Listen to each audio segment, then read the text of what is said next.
Olá pessoal, hoje eu vou continuar com os conjuntos, né, com as operações ali, com os tipos de números que nós temos para usar. Então beleza, só recapitulando, né, a gente tinha a reta normal, quero dizer que vai somente de zero até os mais infinitos, né, chama-se dos naturais. E qual é a passada dos naturais, né, é 1, 2, 3, 4 e assim por diante, né. A gente não tem a distinção de número com sinal nos naturais, né? Aí beleza. Já nos inteiros, a gente já teve uma evolução aqui mais interessante, né? A gente já tem os números com sinal, mais 1, mais 2, mais 3 e assim por diante, né? Mais infinito. A reta vem para cá. E aqui a gente tem os negativos, né? Menos 1, menos 2, menos 3. E agora, todas as operações, elas são baseadas no deslocamento aqui na reta, né? Sendo que o sinal vai dizer o sentido, né? Se você vai se mover para esquerda, negativo, né? Ou para direita, positivo. E assim, desse modo, a gente já dispensa a subtração, né? A gente não tem mais a subtração e a gente não tem mais a divisão. São duas operações ali que a gente não tem que levar mais a sério. A gente tem uma lembrança dos naturais, né? Que é o que a gente estuda lá no ensino médio, quer dizer, no fundamental, né?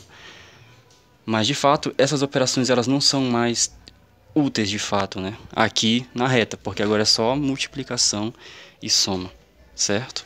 Aqui a gente viu que é o inverso, né? Se eu tenho um número A, o inverso dele é ele elevado a menos 1, que é a mesma coisa que o Q.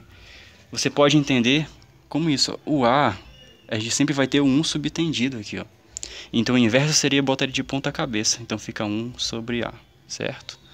Então, o inverso de um número é 1 sobre ele. Também é isso aqui, ó, A elevado a menos 1. O A normal é a mesma coisa que A elevado a mais 1, certo? Ok? Então, é isso aí. Depois a gente viu os fracionais, né? Os números fracionários. E como é que seria? Os racionais, né? O conjunto dos números racionais. São números em que a passada deles pode ser fracionada, né? Por exemplo, eu posso dar uma passada de 1/2, né? Pode ser 1 sobre 2, quero dizer. Meia passada. Metade da passada, né? Mais isso. E assim por diante. A gente também viu que o sinal de um número escrito em forma de fração, esse sinal ele sempre é do número de cima. O de baixo ele sempre vai ser positivo, né? Então isso daqui é mais 1/2, isso aqui é menos 1/2, né? Isso daqui, só de você entender que esse símbolo, esse sinal ele fica em cima é grande coisa. Então beleza, aí a gente aprendeu a somar, né?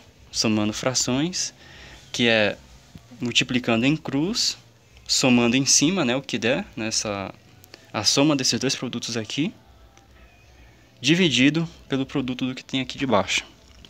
Beleza? Agora, e depois a gente já estudou multiplicação em soma, né? Agora o que a gente vai fazer? A gente vai estudar um novo conjunto aqui que vai aumentar ainda mais a divisão dessas passadas aqui, né? Agora a passada, ela pode ser qualquer número ali. E inclusive números que não podem ser escritos na forma de fração. Porque aqui para deixar uma passada fracionária, eu tenho que escrever em forma de fração. Nem que seja 1 sobre 10, ou 1 sobre 10.000, e assim por diante, né? Ou sei lá, 3 sobre isso. Mas tem que ser em forma de fração. Já nos reais, né? Aqui, os números reais é diferente, porque pode ser qualquer número. Observe, a definição mesmo dos reais, ela é um pouquinho mais complexa assim de entender, mas não é nada complicado. Primeiramente, a gente tem que se familiarizar com o nosso sistema de numeração, certo? Que é o seguinte: atualmente a gente usa o sistema decimal, que é isso. A gente tem o número 1, né? Certo? É a unidade. Depois a gente tem a dezena, que é de 10 em 10, né? A gente tem a centena, que é de 100 em 100, beleza? Só que a gente vai colocar aqui nos reais números com vírgula, né? Ou seja, pode ser 10,0, 100,0, ok? E a gente tem essa divisão ali. Então, no caso, eu posso ter um número 1, vírgula. Eu posso também, uma coisa que vocês certamente já repararam, é que à medida que eu avanço nos conjuntos, os conjuntos anteriores, os números anteriores, eles se encaixam no novo conjunto. Olha só, esse 1 é o mesmo mais 1 dos naturais, quer dizer, dos inteiros, né? Esse aqui é inteiro.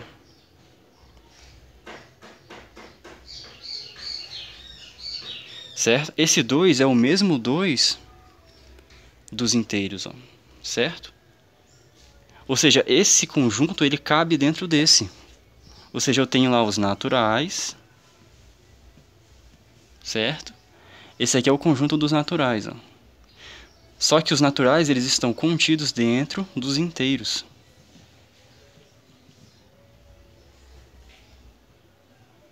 Certo? E os inteiros, por sua vez, eles estão contidos em quem? Nos fracionários. Nos racionais, né? Racionais. Racionais MC. Vem aqui. Pronto. Certo? Porque esses números que podem ser escritos na forma de fração, eles são mais abrangentes do que os números inteiros. Os números inteiros são mais abrangentes do que os naturais, né? Certo? Agora, os reais, ele engloba tudo isso aqui. Todos esses outros conjuntos anteriores, eles cabem nos reais. Reais, né? E qual é essa vantagem dos reais? É que a vírgula você também pode representar como fração. Por exemplo, 1/2. Olha só, 1/2 ele é igual a 0,5. Esse daqui é fracionário, né? Os fracionais. Quer dizer, os racionais, perdão. E esse daqui é o real, 0,5. E quem é o resto? 0, 0, 0 e assim vai. Ok? Então a gente sempre pode fazer essa conversão aqui. E se for 1/4, quem seria? Você consegue fazer isso aqui, que é 0,25. 1/4, aqui nos reais, ele vai ser 0,25. Ou seja, todos os números fracionários, quer dizer, os números racionais, eles podem ser escritos na forma de números reais com vírgula. Só que aqui é 0 e assim vai em diante. Então, logo, por que eu vou precisar dos reais? E por que ele leva esse nome? É porque é o seguinte, aqui, o que eu tenho? Eu tenho uma régua. E essa régua, eu tenho como fazer medidas aqui com essa régua, né? Agora imagine que eu vou medir qualquer coisa aleatória aqui. Por exemplo, a medida desse ponto aqui, ou desse risco, né? Até esse risco. E daí eu quero fazer a medição. Eu quero medir a distância entre esses dois riscos que eu coloquei aleatoriamente aqui no quadro. Então, observe só. Eu tenho daqui... Quantos?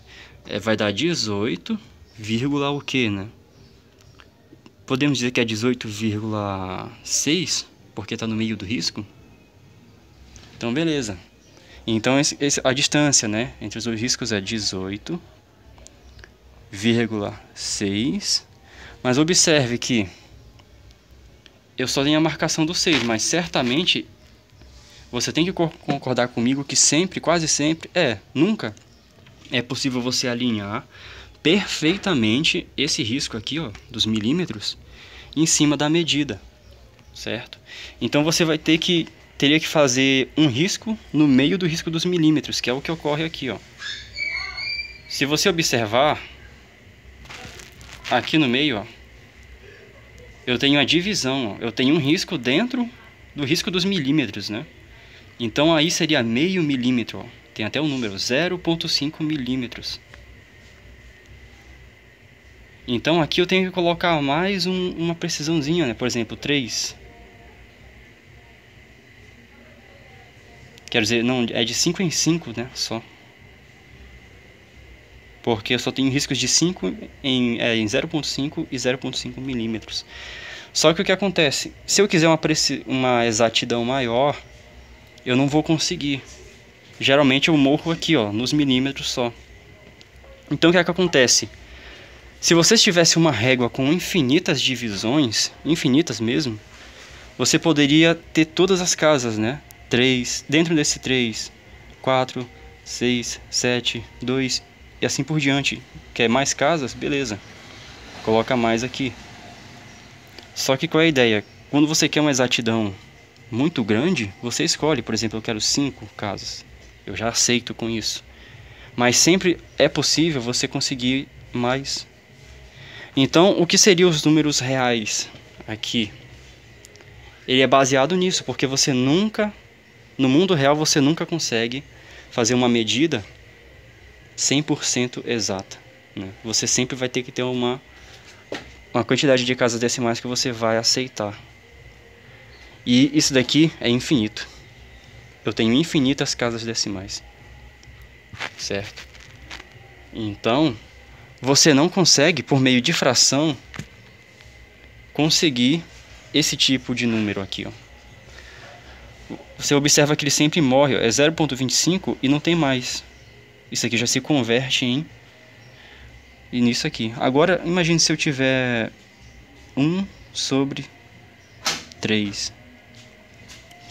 Isso aqui já seria igual a 0,3333 infinitamente.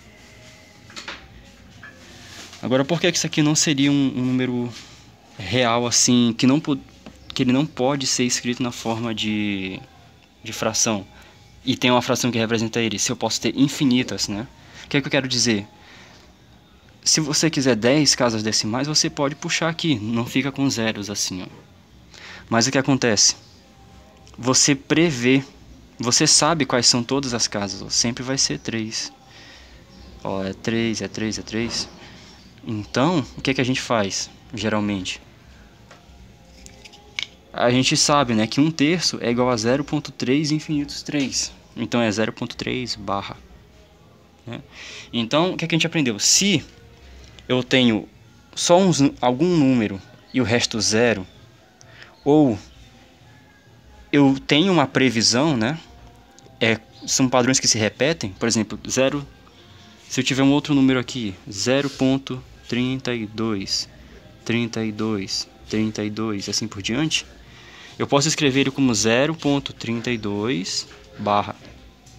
Se eu puder prever todas as casas decimais existentes e é um padrão que se repete assim, então, logo, eu posso escrever ele como fração, certo? E esse cara, ele é contido dentro dos racionais. Agora, se eu não puder prever, se todos forem diferentes assim, né, e não tem como eu saber até a infinita casa decimal, aí ele é somente real, certo? Então, os reais seriam o quê? A soma infinita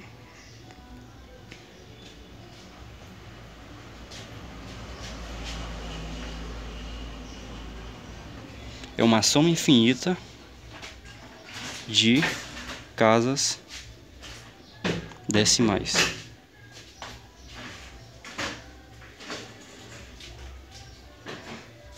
Certo? Então, é isso que eu tenho, né? Os números reais, eu posso escrever qualquer número aqui, né? Unidimensional, certo? Por quê? Eu só tenho a reta. Ou seja, eu dei um zoom cada vez maior na reta. Então antes era assim, eu destrinchei mais a reta, ficou assim. Eu descobri os números negativos. Depois eu destrinchei mais ainda, eu descobri os números que podem ser escritos na forma de fração. Eu destrinchei mais ainda e descobri os números que podem ser escritos como infinitas casas decimais, assim, ó, que são os reais. Ou seja, aqui já entrou forte o conceito de infinito. Certo? Eu espero que seja compreensível, né? Uma boa analogia é isso aqui, a régua, né? Todo mundo que já tentou fazer uma medida com régua sabe que nunca dá para você alinhar de fato, né? Sempre fica um pouco fora. E as subdivisões de milímetro sempre vão estar fora e assim por diante. E nunca vai dar, né? Sempre você vai ter infinitas casas, né? Os números reais são assim. As medidas reais, elas são sempre desse jeito aqui, certo? Então é isso, aí no próximo vídeo a gente já vai começar a entender melhor como é que seriam operações com números reais e tal, e entender melhor essa parte de soma infinita de casas decimais, né? A gente vai focar bem nessa parte aqui, pra gente entender bem como é que é isso, certo? Então é isso, até mais, espero que tenham entendido, né? Que sempre o conjunto que vem depois, ele contém os conjuntos anteriores, né? Os números anteriores. Beleza? Até mais.